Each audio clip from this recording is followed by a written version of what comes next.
Ash to the bay, kadınları bey. Dönme.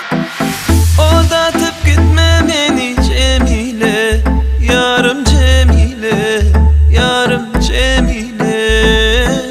Ne deyin düştüm senin eline, yarım Cemile, yarım Cemile.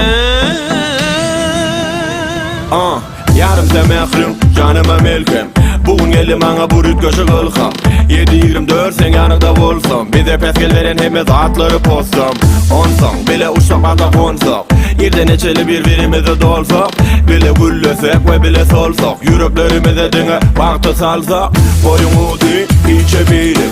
Ola göğnüm, dilim dilim. Sen teze hali, me gülü filim. Sögümüzü dil, sögü çeper filim. Senin ve kendine aşık. Çeni de çenine maşa.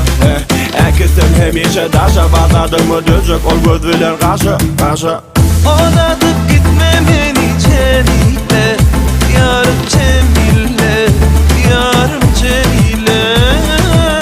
Ne deyin düştüm senin eline, yarım Cemile, yarım Cemile.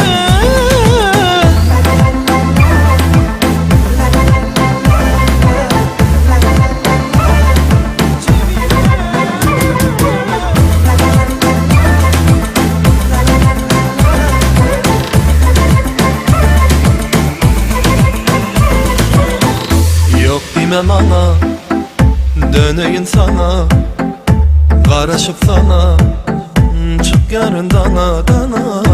Yok demem ana, döneyim sana, karışıp sana, çık yarın dana dana dana. Bana derek, sen bana gerek. Men sana derek, geçecek varım berim. Sen ki canım benim, gözün adı serim. Günü gülü elim seni edeysem gelir.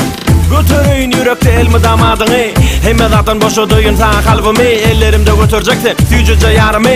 Alın bir yamidine verme canımı.